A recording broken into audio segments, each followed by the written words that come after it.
mwese, nitwa Amani Bishop, ngiye kubagezaho amakuru y'ahandi. Turi tariki 17 z'ukwa karindwi 2021. Ntabwo uri wenyine, ni inkuru ya Ariandra wo muri Arizona muri Leta Zunze Ubumwe za Amerika.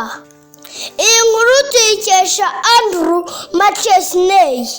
Tumenye Leta Zunze Ubumwe za Amerika. Leta Zunze Ubumwe za Amerika ni igihugu cya gatatu mu bunini nyuma y'Uburusiya na Canada. Ni igihugu cya gatatu kugira abaturage benshi nyuma y'Ubuhindi n'Ubushinwa. Ariandra yabonye ibintu byinshi mu bwana bwe. Yabonye abanywaga ibiyobyabwenge, abakoreshaga itabi, abakoreshaga marijuwana. Byose ni ibiyobyabwenge bafataga ngo batuze mu ntekerezo.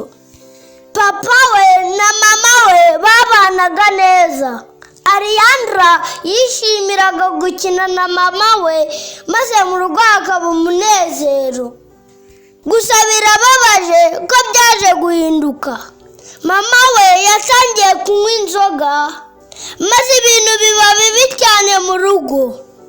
Ibintu byabaga nabi kuko mama we yarwanaga na papa we. Ibihe byinshi mama we yakundaga gufungwa kubera gutwara imodoka yasinze.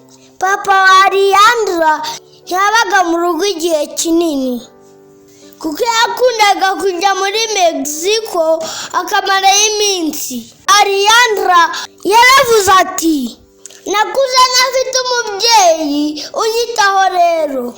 Ntibanyifurizaga isabukuru nziza y'amavuko. Ariandra kubera imibereho mibi no kubura uburere bwiza, yatangiye nawe kujya atoroka ishuri, akanywa urumogi n'inzoga ngo agire amahoro.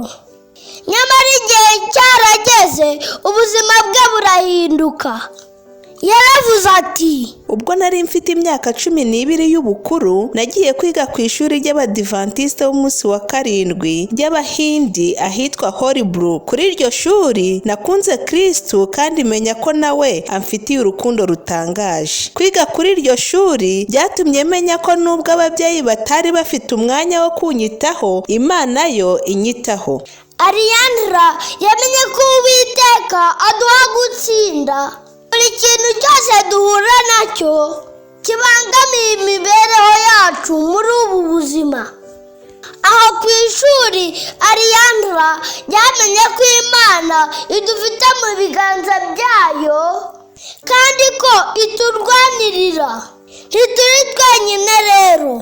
Umugabane w'amaturo y'Isabato ya 13 muri iki gihembwe azajya kuri ririya shuri rya Horibru bafasha kurwanya umubyibuho ukabije, indwara z'umutima na diyabete, kwiheba gukabije ndetse no kwiyahura biri mu bana n'urubyiruko bameze nka Ariandra muri iki gihe. Imana ihe umugisha kwitanga kwanyu.